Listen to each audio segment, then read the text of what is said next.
Lions Rock Productions.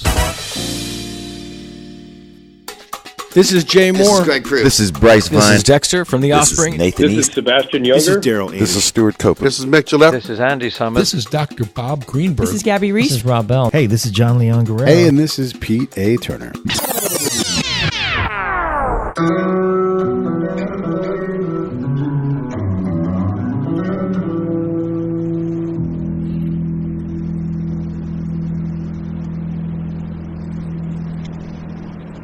That's beautiful. Right on, man. This is Blyss. You're listening to the Break It Down Show. And now, the Break It Down Show with John Leon Guerrero and Pete A. Turner. Yeah. His mama named him Ted Gould. He's better known with a bass in his hand as Blyss, for the feeling that he spreads throughout crowds wherever he goes. And, man, thank you for coming on the show today. Dude, thanks for having me, man. I saw you the other night at the Hotel Utah. Yes, sir. With Dale. D. Edward, that's right. Yes, sir. Here's the amazing thing that I really enjoyed about that show. D doesn't care. He will throw a show with a band that has not played together in a year and a half. How long had it been since you guys played? About a year and a half. You guys didn't have a rehearsal. You hadn't played together in a year and a half. You just made phone calls. Everybody came together. Yes, sir. And you guys held it down. And my car got hit by a bus that night, too. Really? Yeah.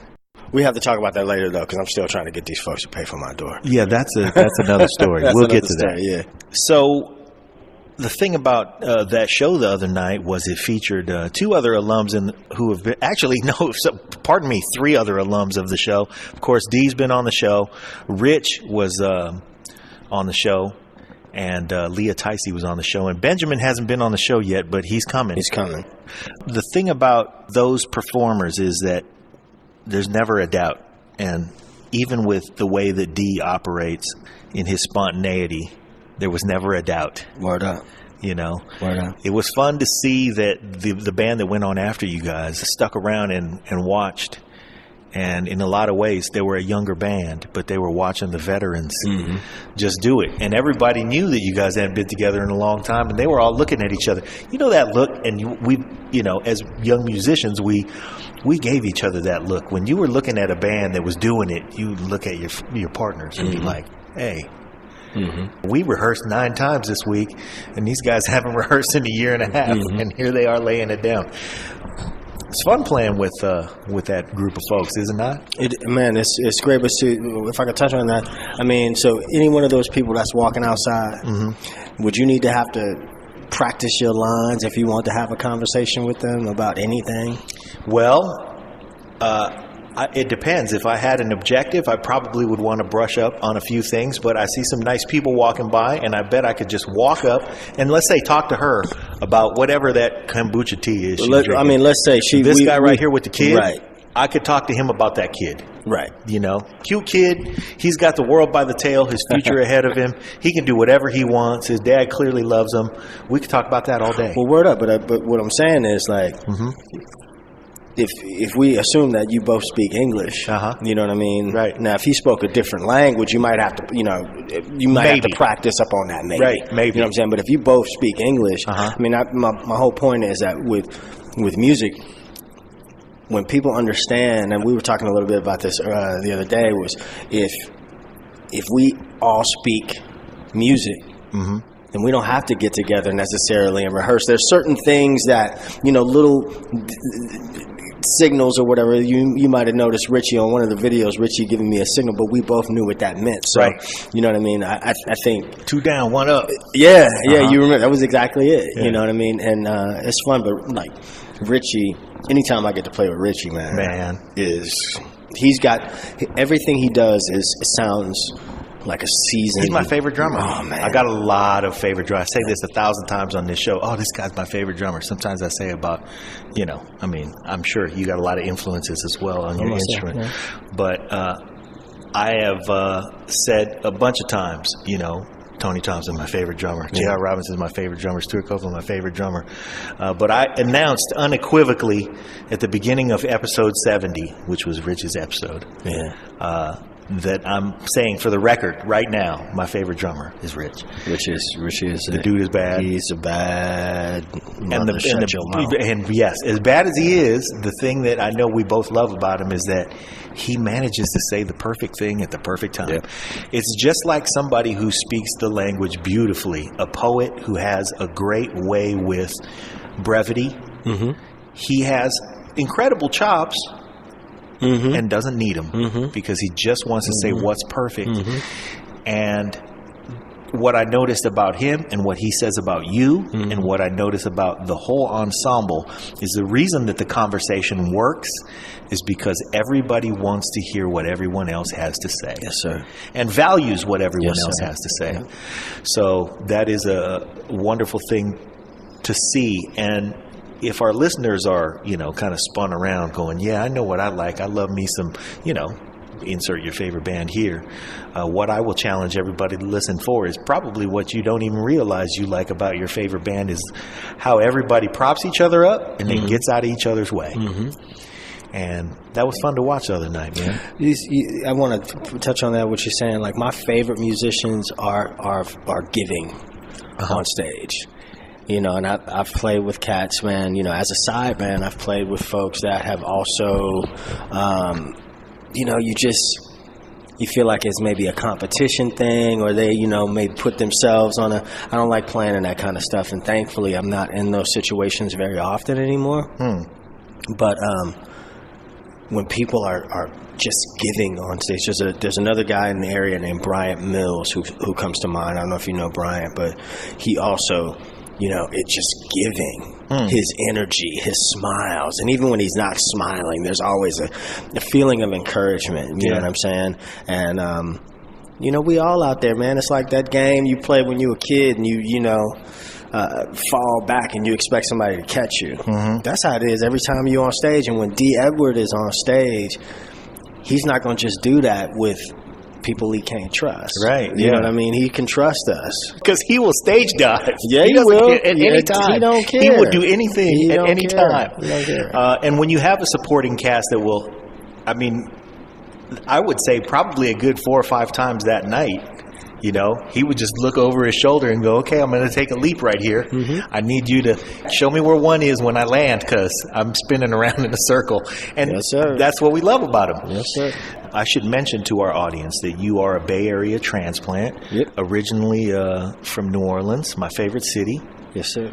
And you came out here, and the odd thing, what I think is hilarious, is that you had to move out here to play with Zigaboo Modeliste, who also had to move out here to play with you. Yeah, man. I didn't even know Zig in New Orleans. That's funny. I didn't know my homie Daryl Anders, as you know, played with Zig for, 10 years, something like that. And I got a funny, can I tell you the story? Please. I was going to move to Austin. Okay. And I bought a ticket to Austin, and somewhere around that time, the singer called me, and she was like, I want you to do this wedding, and it was a high-paying gig. And I was like, dang, that's right around the time when I'm supposed to go to Austin and go check it out, right? Let me just stay one more weekend. Well, what she did was she was like, I'm going to change your flight and all that and take care of you, and, you know what I'm saying, you can play the wedding. Make it convenient for you to stay. Right, make it convenient for you to stay. So when I came back, I was going to be doing a theater run of West Side Story. Okay. Right, so this plays in. So rehearsals for that are also going on. Then I get this phone call. Hey, Blyss, this is Zigaboo. Anybody know? Have you ever got a phone call from Zig? Oh, man. You know that's how he leaves a message. And I'm like, dang it, he's going to ask me to do a gig when I'm not here. Turns out, I can't remember exactly how it worked out, but it turns out it was like right the night before I left from the change flight. Okay. You see what I'm saying? Yeah. So here's the deal, though. I couldn't make any rehearsals. Oh. I was like, I can do the gig, but I just can't because I had the West Side Story thing that was just starting to, you know what I mean? We were just starting to do the first orchestra rehearsals and stuff like that, and that's a complicated show. And so long story short, Zig did not hear me play until sound check the night of the gig. Let me take an aside with our listeners. Okay, so for those of you who don't know who Zigaboo Modeliste is, he's my hero. Don't let Rich hear you say that. He is my hero. He is the funkiest. You should look him up. He was in a band called The Meters, and there's all kinds of funky get down on the get down that you can hear Zig play on. Yeah. So now, how do you get a call from Zig, a living legend, and he says, "Oh, you can't make any of my rehearsals? Okay, I'll see you the night of the gig." So Zig we had met before, we had met at Daryl's birthday party and, different things. I had gone to some gigs and stuff like that. So we kind of knew each other. Okay, you weren't strangers. We weren't absolute strangers. And then I did have a fairly high recommendation from Daryl. Also, who would know? He would know. And being from New Orleans was a plus as well. And I said, "Zig, I can't make no rehearsals, but I'm funky." And he said, "We'll see." And he said it just like that. He said, "We'll see." That's like a personal dare. Oh, yeah. But here's the thing, man. And these are songs, some of these songs I had grown up with. I mean, these are New Orleans standards, right. You know what I mean?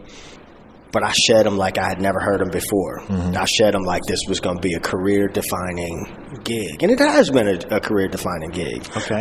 Because, to be a bass player in Zigaboo, he's one of the most sampled drummers in history. Yep. They just won a Lifetime Grammy Award, been nominated for Rock and Roll Hall of Fame three times. Yep. It's an injustice that they're not in there. It's an injustice they didn't go in there in the very beginning. It is. He's like one of those people, you may not know his name, but you've definitely heard his music. So there are musicians who are great, and then there are musicians who are important. Yeah. And he's important. He's important. And you can't be I'm sorry, you can't be a drummer. You can't be a drummer and not be familiar. It's like me saying that I'm not familiar with Jaco Pastorius. Right. Almost. I'm a bass player, but I don't know if I've heard that name. No. Right. You can't. Maybe Jaco. Because Jaco, a lot of people know Jaco, and maybe he's not at that. But he's important in a way that if you play drums on a serious level, if you're in a rhythm section on a serious level, you have to get there at some point. You gotta know that stuff. Yeah. You gotta know that stuff. Right. Yeah. I would put him up there with maybe James Jamerson. And absolutely. That call for that gig, it does make you say, "Oh boy, this has got real." Yeah. And I got to go in the shed. Most stuff. Yeah. Most stuff. And I got there and there was, and I was nervous, and at one point, and he's got a guitar player who I love to death now. It didn't start off that way, but he's awesome. He's incredible. Chris Rosbach is incredible. And he's got bionic ears, and so if there was something wrong, you know what I'm saying, and I kept getting them, I kept nailing them, and then there's one part, people say, watch me butcher it now. I kind of butchered it a little bit, but that was the line. He was like, "You got this," but I knew that was one that I was the ears were going to be perked up, that I was going to have. You know what I'm saying? But Zig, he bends down underneath the rise. Somebody said, "You sound like a bad mother." And I was like, all right. And it's been since 2012, you know what I mean? It's like Funk University. Man. It's Funk University, yeah. Since 2012? Yeah. All right. Yeah. Your calling in life is to spread joy in the world. And I think that's my calling. Your name is Blyss, for crying out loud. With the ability to spread joy in the world with your instrument, that's the greatest gift that artists can give, is to give of themselves and their art. But maybe just as good of a gift is that you are a music teacher. I am. Tell me what you're doing in terms of music education. What are you teaching? I teach two I call them electric ensembles. They're listed on the course catalog as rock and R&B bands, where I teach electric ensembles at a place called Cova Conservatory. Wow. Which is housed on the Merritt College campus. Okay. I also teach music theory there. And for 5 or 6 years, I taught K through 5 general music. Crazy. Yeah, with an great organization on the peninsula called Music for Minors. Huh. So essentially I was like a docent and just kind of roving music teacher, went around to schools. How long ago were you an elementary music teacher? I stopped doing elementary 2 years ago. Okay, so it's still possible that some of those students may wander over and catch you again at absolutely. College. Absolutely. And as a matter of fact, over here at the Castro Valley School of Music, I'm going to be doing some elementary camps in June. But, what's interesting, how things come full circle for, music kind of got introduced to me in that setting. Okay. In a circle in a fourth grade class where, a woman with an afro who had a song on the radio, I remember, she came in and she, brought percussion instruments. You remember who it was? I don't. Okay. I don't. I just always remember the afro. Yeah. And I was a kid, it was the 70s, man. You know what I'm saying? So I'm a kid from a broken home. Like that seemed to be an epidemic at the time. Yeah. And so I was that kind of shy, kid, a little bit of a trying to figure it out, man. I don't want to, but she came in and I remember she asked who wanted to join the band. She had a more advanced band, and she asked me and my cousin. My cousin got snare drum, I got trumpet, and like a week later, my cousin quit. And, you know what I mean? Left you hanging in there. He did, man. But I was like, well, if you go, I'll go. You know what I mean? And then shortly after that, I heard Prince for the first time. Well, his job was just to push the boat away from shore. Yeah. And then you heard Prince. Yeah, and then I heard Prince, and I was How old were you? I'm stuck. I might have been 1980. 1980? Yeah, because it was Uptown. It was Dirty Mind. Dirty Mind. I want to say about 10 years old. And it was Uptown that did it to you. It was Uptown. I was like, and just the picture that he painted, in that black, white, Puerto Rican, everything. Just that whole, utopian imagery. Yeah. You know what I mean? Was just cool to me. So. Well, I know that we're not alone, and that it's a pretty common thing to say, but I love Prince, man, and I know that he shaped a lot of people's early formation of where music took you. I don't think it's fair to say, well, I became a musician because of Prince, because clearly you became a musician because you've always been a musician. You just didn't know it yet. Right. And then when you got there, though, you saw that he had kind of cut a path for you. And I think he's done that for a lot of us. One of the things that I love about his music of that particular era was because he was doing it all. Mm-hmm. I don't know why, but he was so doggone bad that he made it accessible. Yeah. You know what I mean? Yeah. Young cats like us would hear the music and think, wow, I can emulate that part. Yeah. Whatever the part was, and he was playing them all, so no matter which part it was. Did you ever have the experience of going to see Prince live with your band and leaving the auditorium and all your bandmates looked at each other like, that boy just whooped me on my instrument? You know what, man? I saw Prince, first time I saw him was at the Superdome for the Purple Rain World Tour. Okay. And I can't hide my age ever now, you know, but and I saw him countless times after that, and it was always, always this conversation of damn. How many times did you say, that was even better than the last time I saw him? The last time I saw him, that was the best show I'd ever seen. And I tell you what, man, the last time I saw him at the Coliseum was sold out. The last time he played in Oakland, piano and a mic tour, and just before he passed. Yeah, and I'll never forget that day. I'll never forget because it was a pretty tough day, you know what I mean? And we went to the concert, and I usually would go to Prince concerts, and I have to be like on the floor in the in the thick of things. But the older you get, you're just like, nah, I can sit down. It's okay. So, but when you go to the Coliseum and the lights are really bright back all the way up at the top in the chorus, because I was up there polishing the lights. You know what I mean? Getting the dust off. Getting the dust off, you know what I mean? And the sound, I remember the sound at first was really bad. And then it was so bad that it was like, man, are you serious?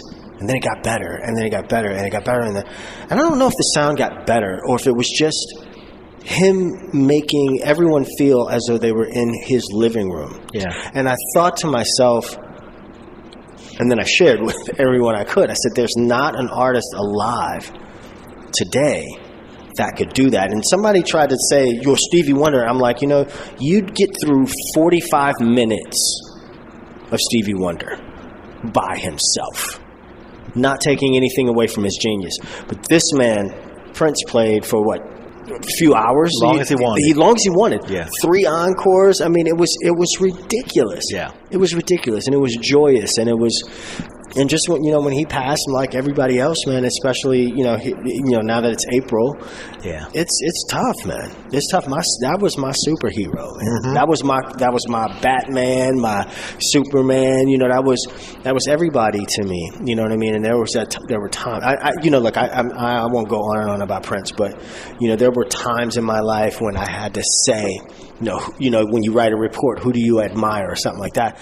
And he would be at the top of the list above people that maybe should have been on that list or should have been definitely had a higher place on the list. Maybe. So, Maybe. Let's say this. There were other people on the list who had more obvious contributions. Let's say that. And that's not to say that they were more. I mean, look at the number of people he has moved and the way that he has moved them. That's just a less obvious contribution, but a contribution nonetheless. Absolutely. I would say, as a force in the universe for good, he did a lot of it.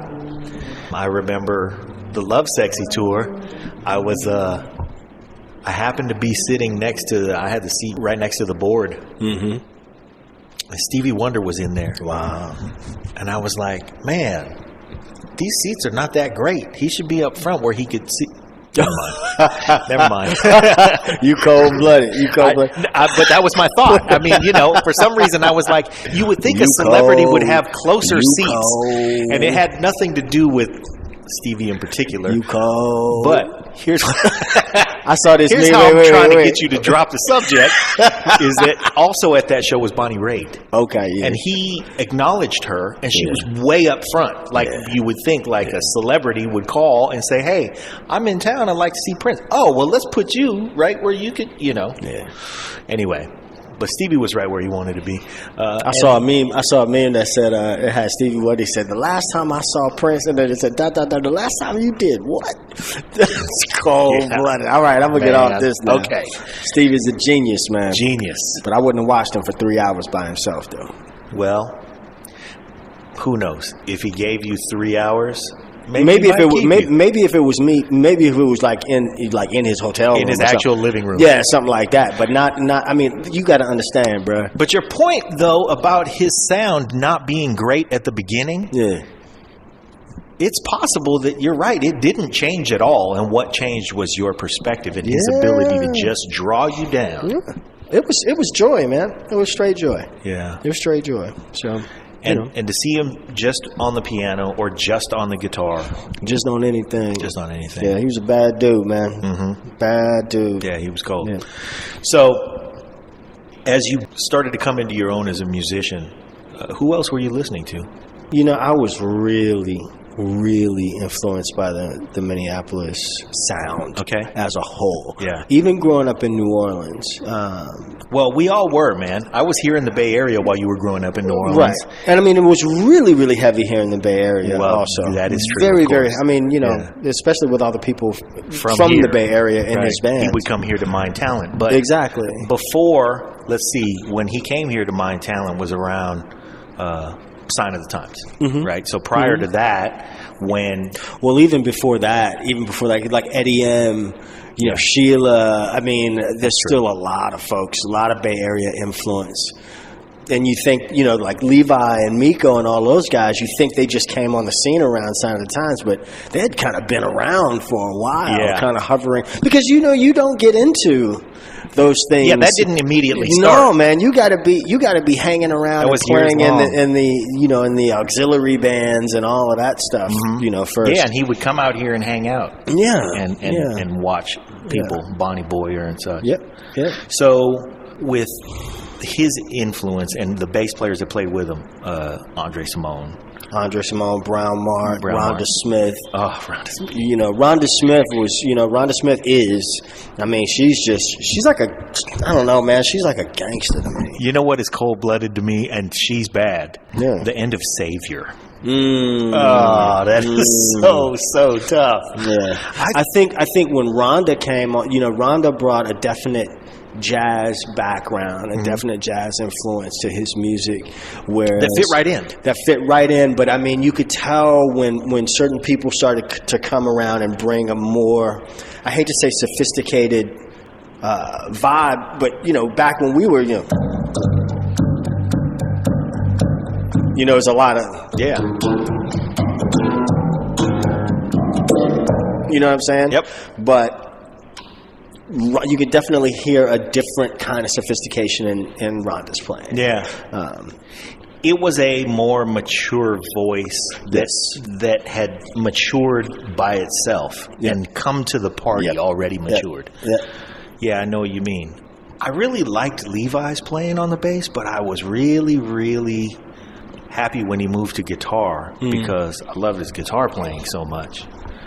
I just did some stuff with Levi last summer, which was a real trip for me. Yeah. Because there were songs that I thought I knew. And he'd be like, hand me your bass. Oh man. Hand me your bass. Hand me your bass. I did Levi got me on the Jody Whatley gigs. Okay. I toured a little bit with her last summer.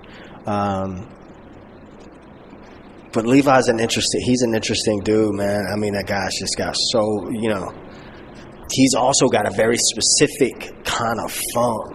You know what I mean? Yeah. And I just sitting there watching him is just like, you know what I mean? Or being in the same room with him is just like, damn, that's funk. You know what I mean? Yeah. Yeah. I put down the sticks, man, I put down the sticks and raised my kids and didn't realize that I left the sticks down so long. And then I found myself at Dwayne's house. And we were hanging out, and he goes, what are you guys doing later? And we're like, well, nothing. And he said, well, Levi's coming over. Do you know Levi? And I was like, no, but I like to meet Levi. And he said, oh, you should hang around. Yeah. I said, okay. So we actually went out and got some Wingstop because he's over there by that Wingstop. Yeah. And then we came back, and Levi was there, and they were setting up. And Leah was there that night. That was the night I met Leah. Okay. Yeah. Anyway, I'm hanging back, and whoever was playing drums that night, it was a rehearsal, and he was running late. And Juan was there. And Juan pointed at me and went, he plays the drums. Yeah. And I was like, oh, shit, that just happened. And Levi goes, okay, well, go play the drums. And I didn't want to say, man, I haven't held a pair of drumsticks in 15 years. Yeah. Because you don't say such things. Right. And I just went up there and thought, well, I'm not going to take a solo. I'm just going to lay this down. Yeah. And that's all I did. And I felt like he made me play. Yeah. And then, then I thought, well, I need to pick sticks back up. Yeah. So he made me pick sticks back up, which is great. Yeah. Juan actually made me pick sticks back up. Yeah. But the feeling that he emanates, and he wasn't even playing, he was MDing. He didn't even have a guitar in his hand. But he just exudes music in a very unique way. He has not been on the show. Levi, come on, man. Come on. And return my phone calls, too. Levi, bad with returning the text, boy. Call Blyss back. Call me back, man. So we are here in Castro Valley in this pretty cool performing arts space that I can't figure out in the most beautiful way, because there are books, there are instruments, there's a piano over there, your bass rig is here, there are guitars and amps, and this is just a place to create or consume and enrich. Which one? That's a little bit of everything, man. We call it this space, Small Town Society, smalltownsociety.com. You can check us out. It is a arts and advocacy space. Once a month we do gatherings here where we will highlight artists and advocacy groups in the area. It's just, about doing the work, man. You know what I mean? Getting out and having a space for people to be heard. This is cool. Yeah. There aren't spaces like this in every town. No, especially not in Castro Valley. It's a new thing for Castro Valley. Wow. You know what I mean? How long have you guys been here? We've been here about a year now. Wow. Yeah. Yeah, so this is not exactly a cheap retail space that we're in. We're in a great location. Yeah. We are. It's a blessing. a great location in a beautiful building with exposed timbers and exposed brick. Yep. I mean, it's a really very creative, stimulating place. Yep. And you guys have decorated it sparsely and beautifully. Yep. Thank you. Yeah. Well, we're going to do a show with Paul and you, and we're going to talk about this space, but it's going to be its own show. That would be awesome. Today we're here to talk about Blyss. You have a project coming up that you're just going into the studio for next week. I am. And it's interesting. When I took the name Blyss, I took it myself as a sort of a rebirth. You know what I mean? I was a younger man, kind of running away from some things, and my mother named me Theodore after my grandfather, and so the project is called the Brother Theodore Project, and it sounds like a guy raised in New Orleans, influenced by Minneapolis funk, with some Southern rock and jazz influences as well. It's just a chance for me to kind of get out from behind the sideman chair and have something with my own name on it. Wow. know? Yeah. So I'm excited about it. Why now, man? I love just being a part of helping people tell their stories with music. Okay. But sometimes that's what makes you a great sideman. Thank you. What makes you emerge from the shadow? Because I got my own stories to tell. Okay. There it is. There it is. And I think you look around at your life and sometimes you think, dang, man, is this all there is? You know what I mean? And then, hold on. Really? I mean, let's say everybody goes through their own journey, but here you are, a man who has contributed to all kinds of, you say things like, I went on the road with Jody Whatley last summer. Mm-hmm. And these things just roll out because this is the way you live your life. You have a terrific space from which you create. You have a beautiful wife. You got a great life here in a town that's vibrant. You're making beautiful music with people who have wonderful things to say about you. At this point is when you decided, well, I think I should say something now, because really, is that how it happened? I mean, I'm kind of making fun of you a little bit, man, because you got the world by the tail and you're going to go say something like that. No, I don't mean it. I definitely don't mean it to knock anything or anybody. I'm grateful, man. I am what I've always wanted to be. Okay. I am what I've always wanted to be. Uh-huh. And anybody who is a creative, right? Because I'm not just I don't just play music. Play bass, yeah. I'm a FAA certified drone pilot. You know what I mean? So I do like drone video and photography as well. So I'm a creative, and that doesn't always, it's not an easy life, right? But I'm happy that I have the life that I wanted, and I'm happy to create with all these people. The first time I played on stage with Jody Whatley, I remember I'm playing Still a Thrill, and I'm looking at her, and then I look over at Levi,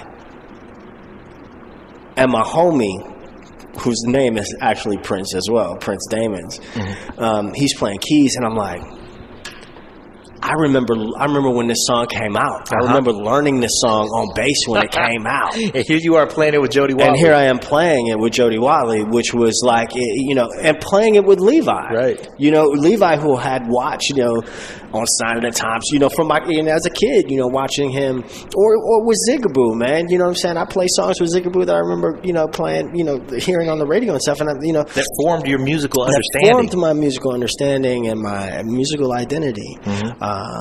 Those things are blessings. And I don't, I don't want to say any of this in a way that sounds ungrateful. I got my own story. Yeah. You know what I mean? I have definitely, those people are a part of my story. But, I've loved and lost, you know what I'm saying? I've got ideas. I just wrote this song, man. If I could talk about it for a Please, second. man. It's your episode. So I was going to do on the record was going to be a remake of a cover of Strawberry Letter 23. Okay. Because it's one of my favorite joints to play. And because I'm a bass player, it's not a bass record. There's bass playing on it, but it's not like, I'm singing and stuff like that. And it's a record by a guy who happens to play the bass. By record, yeah, exactly. You know what I'm saying? I want to tell stories. And so I have this kind of love-hate relationship with social media because I think we type stuff and we say stuff and it kind of stops there. Uh-huh. You know what I mean? And I'm like, I hear you, man. And then I started to post this, what I thought was this well-crafted, diatribe on gun control. Okay. And then I said, I can't post that. If I'm not, you know what I mean? Because what is that post going to do, right? Simultaneously, you're going to get out and march next to TI. That's one thing. That's one thing. But it's another thing if you're going to just type it out. All I'm going to do is just type it, and then simultaneously, man, I start getting the hearing on the news that there's an active shooter on the YouTube campus. Right. Well, this one young lady that I was in a band with for like 2.5 years.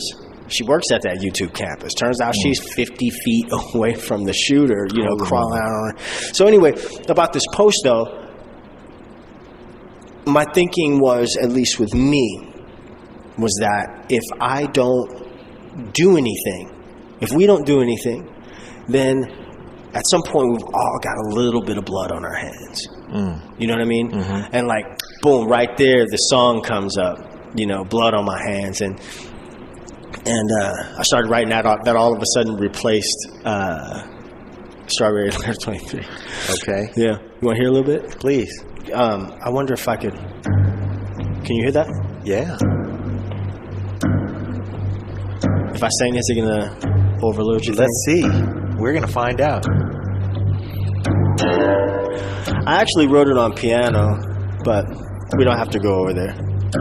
One of the criteria for this music was that I needed to be able to perform it with bass, piano, guitar, a looper, or whatever. I got blood on my hands. I got blood on my hands. I can type it on my Facebook or post it on Instagram, but I got blood on my hands. Armchair politics, superior positions, talking about a better life, just a hoping and a wishing. I got my bullhorn so I can scream my truth out loud, while the brother standing next to me gets lost off in the crowd. See, I got blood on my hands. I got blood on my hands. I can type it on my Facebook or post it on Instagram, but I got blood on my hands. To feed your lies, if you give enough ammunition, you only hear your own side if you fall prey to the algorithm.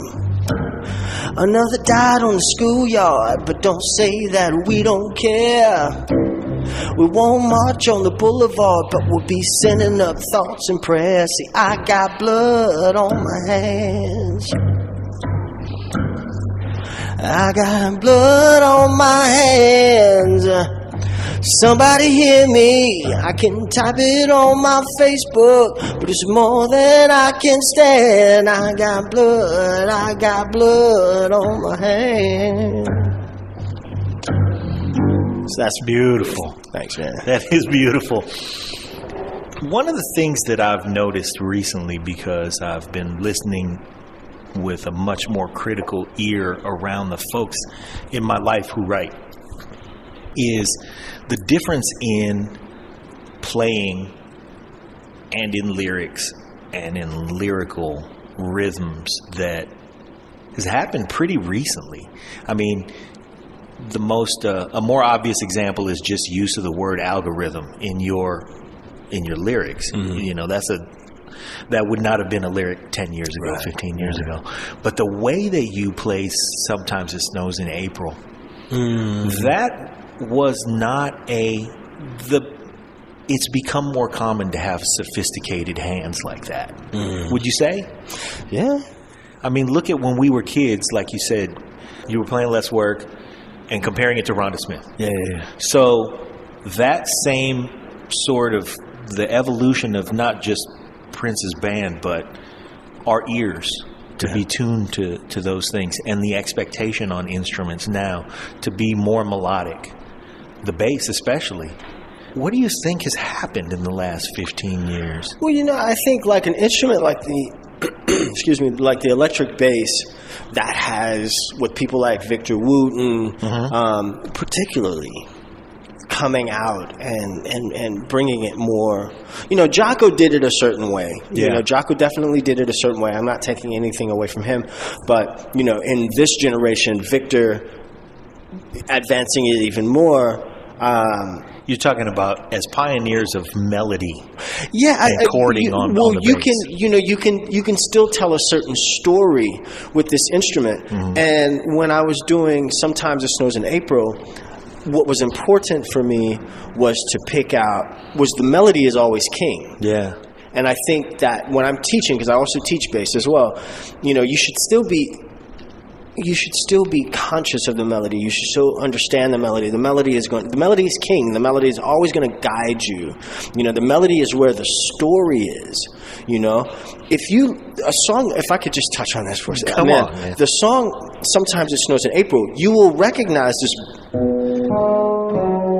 If you know Sheila E., if you know that sound.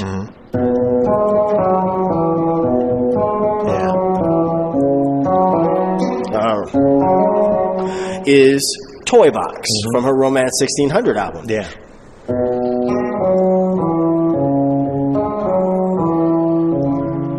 It's the same melody. Yeah. And it sounds like a nursery rhyme. It's E major, right? And so what was important for me how can I play? This is what I was challenging myself with that night, is how can I play the melody and get the most important parts of the chord? So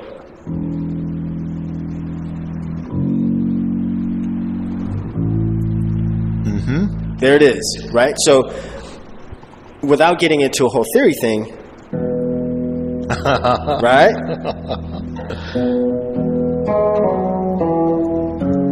There's that F sharp, right? Well, look, I can play that, and get, but trying to get that, and also have some of his vocal inflection in there as well, and giving it my own character. You know what I mean? How can I? But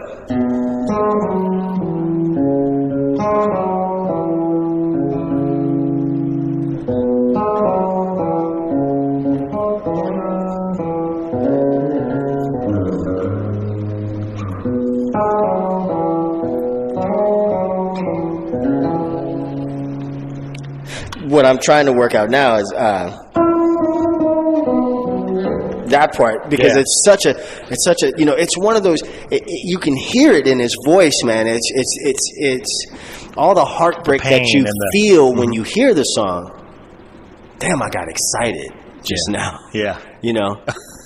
Because he's so much more than Purple Rain. But anyway, but perhaps my least favorite album, by the way. Mine as well, and there were that's times, saying something, because it's a more favorite album than 20,000 other albums that exist. But among his work, I think its popularity kind of soiled it for me, and that's terrible to say. Yeah. I don't want to say that. You know this?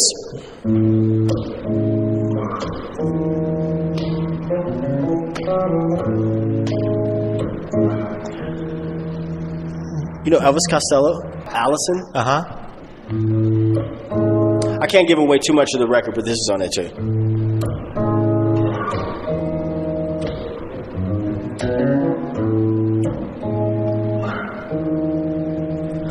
Oh, it it's so funny to be seeing you after so long, girl. And with the way you look, I understand that you were not impressed. I heard you let that little friend of mine take off your party dress. I'm not gonna get too sentimental like those other sticky valentines, 'cause I don't know if you were loving somebody. I only know it isn't mine. Allison, I know this world is killing you. Oh, Allison,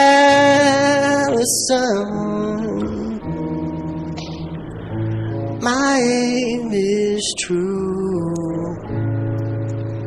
I'll save the rest of it. Come on, because I'm just saying, like I want to be able to do all of this stuff with the bass. Wow, you know what I mean? As well. That was beautiful. Thanks, man. That was beautiful. Thank you, brother. I like Elvis Costello. Okay. That was very, very moving, man. I don't know much of I don't know much of his music, to be honest. But that's another one of the songs. So I'm playing around with the title of this record being 2027, which is the address of the house I grew up in. I grew up in a pink shotgun house in New Orleans, in the Treme. All right. Back when the Treme was 100%. Never mind. Yeah. I won't get into that gentrification talk. But it was one of those first songs I could remember hearing late night radio, with the black light on and thinking, damn, that's smooth. You know what I mean? So, yeah. Are you putting that on the record too? I am. Yeah, man. I am. And is it going to be a just you and the bass? This particular song on the record is just me and bass. Wow. Because that was very, very moving, man. That was an expression of that song that was very different from his, and had a very unique. I mean, you can't do it the same way that he did it, certainly, because it's his, one of his iconic songs. Yeah. But that came from different registers, and it came from melodically being the same is one thing, but that your bass accompaniment and the chording that you play brings a different voice to it. It makes it a different song. Well, the bass kind of forces you to, your choices of notes, and the way that if you're going to play chords, in order not they must be economic. They got to be economic, and they can't. You don't want them to be muddy. So, they can get muddy real quick. That's an E major chord, but there's an E major 7. So I'm just changing it. Which same chord? Oh, sorry, that was an A. But they sound very different. Yeah. Very interesting chording choice. Yeah, some people say, well, is it harder to play a 4-string or a 5-string or a 6-string? And I'm like, well, would it be easier to drive your car if you had 4 wheels or 2 or 1? You know what I mean? It gets hard. You have to, the less strings you have, the more you have to be a little bit more creative about what you do, I think. There's a quote from Alfred Hitchcock that I love that is something along the lines of, the worst enemy of cinema is the lack of limitation. Dude, it's like the tyranny of choice. That's what I call it. The tyranny of choice. Like when I was a kid, I remember taking bass lessons. The first bass teacher I had was this guy named David. I don't know why. I always remember his name. He went to Tulane. I only was with him for a couple of weeks. And then I took lessons with Walter Payton, Nicholas Payton's dad. And I don't think he liked me very much because I wasn't as serious as I thought I was. But if any one of these people asked me, what are you into? At that time, as a teenager, I was into Prince. Yeah. And I was into funk. I was into funk, But I was particularly into Prince and the Minneapolis Sound. Okay. You know, because I was 15 at the height. The absolute pinnacle of Prince's fame. You and I are the same age. Yeah. So which is like 27, 28. Exactly. But 30 on a really bad day. But so nowadays, if I get a private bass student, I ask them what they're into. Yeah. And they can't really tell me because there's so much stuff to listen to. It's just like everything is right there. Like, dude, you guys don't have to go on the quest. For us, it was a quest. Yep. You know what I mean? It was like seek it out. You had to seek out the music, and then, you know, if somebody had like, oh my God, when I discovered the Prince bootleg, the bootleg, because I thought, I know every record. He only had 6 at the time. Right. I know all of his records, and then somebody had a bootleg. I'm like, oh shit! Say what? What's this? I used to go down to this place in the French Quarter, Rock and Roll Collectibles. Now, I didn't grow up very far from the French Quarter, but I still had to walk. You know, and there was a guy named Dick who owned Rock and Roll Collectibles. And at one time, I would go and I would pay this dude $30 for a cassette. Not a first run of the cassette. Right. I'm generations deep. Generations deep, man. When you go back and all you hear is... You feel what I'm saying? Like it was recorded, tape recorder to tape recorder in the back of a Volkswagen. Yeah, man. With the engine running. Or like here's a boom box and here's a boom box. Put them next to each other like that. But that was the quest. That was the quest, man. So I think, shit. I think I was at my most creative when all I had was like a boss pedal. You know what I mean? Yeah, you had to make it happen. You had to do something with that, man. You had to figure out, and whatever that was informed your style at the time, because that's what you had. You know what I mean? That informed a bit of how you told your story. You know what I'm saying? And then when you get all the computer stuff, I remember the first generation of Reason that I had. Like, I'm just sitting at this thing, and I'd spend a week going through all the sounds. Yeah, you know what I mean. Yeah. And I guess there's a type of personality for that, and a space for that. But if your thing is to tell stories, and if you can identify, I want this, I need to hear something that sounds like this, then you can go for it. I had a Chinese drum set. It was the ROC, was the brand. Had this snare drum that only sounded good if you leaned in on that rim. And it really taught me very quickly but you better put that backbeat on that rim. Yes, sir. Again, that's one of the obvious lessons. But the tyranny of choice is something that I think a lot of young musicians who have gotten to a place where maybe they've had less limitation and then they've pared back. Yeah. Guys who are maybe our age who have understood that being shaped in that kind of limitation did something to you. Well, and I don't knock them. It's easy to fall into that thing, back in my day, Yeah. But, like at my school, man, I work at a charter school. Mm-hmm. You know what I'm saying? So we got charter school limitations. So we got these basic Yamaha keyboards, you know what I mean? Drums that need tuning, and the kids, they get mad when I don't bring my bass, you know what I mean? Right. Because my bass players, I let them play my bass, and then when they got to play the school bass, they get mad. Yeah. But, I say we will pick repertoire that we can pull off successfully with what we have. On any instrument. On any instrument, because that's what I need you to understand. That's what I'm here to teach you. Mm-hmm. It's not the instrument. It's the music, man. And how do we figure out the music? How do we work as an ensemble? And the best thing I can give any student, any person that finds value in whatever I do is my process. I could, I'll show somebody how I figure out a song, and I say, this is how I've been figuring out songs pretty much since I was 13. You know what I mean? I want to touch on the fact that between the ages of 13 and your mid-30s, you had yet to really formalize your music education. How you know that, man? I try to be up on who I'm going to talk to. Boy, you done went up in my dossier. Man. My dossier. I never used the word dossier. So you, at some point, had to make a decision. Like, I've gone as far as I can go. I'm going to tell you right now, bruh. I'm going to tell you. It was another crossroads, and it came to. And I I was playing with this wonderful singer named Nia Jade, still a good friend of mine. And she was taking us back and forth to New York, and we were traveling and stuff like that. And one time she asked me to be the MD for this band, and everybody, it's New York, so everybody in the band got a gig. You know what I'm saying? I mean, they got gigs. Yeah. Beyonce, Michael Bolton, everybody in the band probably could MD too. Right. And I didn't know what a B-flat diminished chord was. I didn't know how to just immediately access it on my instrument. And the keyboard player talked to me in such a way, man, that I was just like, I was prideful. And I was like, man, I never let anybody talk to me like that again. I actually slipped and fell accidentally into music education. But I just said, look, I'm bullshitting, and whatever I think are good looks and charm are not going to last forever. There's a ceiling there, and I had to realize that at some point that I was more flash than substance. Wow. You know what I mean? Just calling it what it is, man. I was just more flash than substance. And but I knew that, I knew I wanted to do this for the rest of my life. So I wound up going to Chabot at first because I thought I could get like cheap bass lessons or whatever. You know what I mean?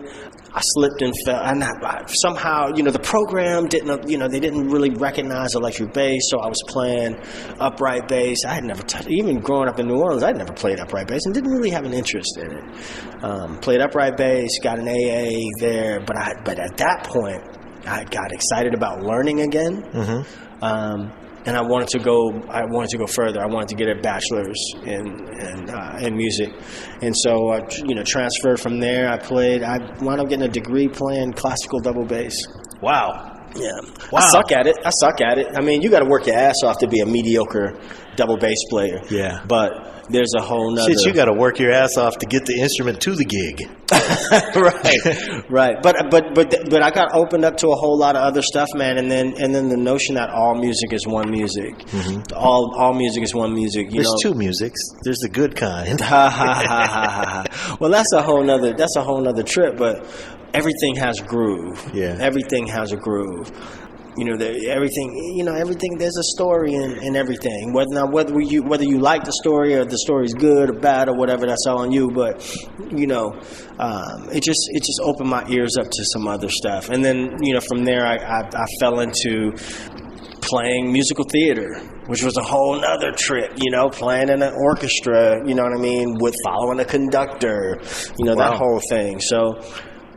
Well, talk about that for a moment. When you have a conductor there, how is the conductor, and I know there are many more moving parts in an orchestra, but how is the conductor different from your role as musical director? That's a good question. Well, the conductor's got the stick, man. They got the stick, and they're driving the bus. So one big difference that comes to mind is, when you're playing on stage with a singer in a casual or whatever, your job is to follow the singer, whatever they do. You follow to make them look good. Well, when you're in a pit, if the conductor's got the stick and the singer on stage messes up, doesn't matter. That's on the singer. The guy with the stick is the boss. That stick is king. You know what I mean? And it's a different trip, man. People if people forget lines, or if you have to, vamp a certain place, and reading the little dots on the page, is a whole different kind of trip. And that is also not as complicated as folks might think it is. You know what I mean? But learning how to read music. I don't mean really read music, and really understand music. I don't feel like there's any, music theory is good for when you want to talk about music and communicate music, communicate about music. And some people think that you somehow lose your soul, and that's so incredibly ridiculous to me, because so when I need to go in and talk to my guys about music, I'm not going to go in there, No, I'm going to go in there and say, at measure such and such and such, I want this chord or this color because, this is what I know I want to create. You know what I mean? So, going through that whole trip, help me to be a more well-rounded musician. And again, if I wanted to be serious and do this for the rest of my life, I mean, there's guys that seem to come out of the womb and they're just like uber talented, and then there are guys that have to, and they can just kind of do and survive. Me, I feel like I got to work my ass off, and I got to always find ways to make myself useful, which brings us back to sideman, which I love. Artist, which I don't know. I know that I want to tell my story, but I know that when I'm doing this, I'm at the mercy of other people, man. Yeah, always. Just being sideman. I'm always at the mercy of other Our people. listeners can't see what you just did, but what you're communicating is that you have cultivated a career helping people tell a story. Yeah. And it's time for the emergence of your story. And when they get tired of telling, for whatever reason, when they get done with their thing, or when their thing is not working anymore, and some people, I've worked with artists, man, that I've worked with, and I was making good money and doing this or that, and when they got tired, they were just like, I don't want to do this anymore, or whatever. That's over. Yeah. That's over. It was nice, but that's over. When you're a kid, you think, I want to be a superstar. I want to be this. I want to be that. I want to be a part of telling good, honest stories through music. And I want to tell my own story as well. And I can, this is me.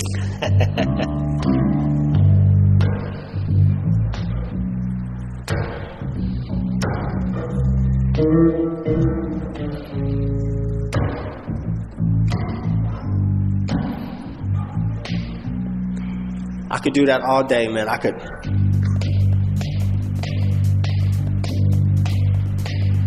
do that behind somebody all day. Yeah. I love that. I do it with Dale anytime he calls. I do it with Rich, Leah, anybody, anytime they call. You know what I mean? But I also want to have the capacity, the ability to do my own, I just want to create, man. I want to create when they put me in the ground. Hey. That's Blyss, ladies and gentlemen. Thank you, man. Thank you, bro. I appreciate it, man.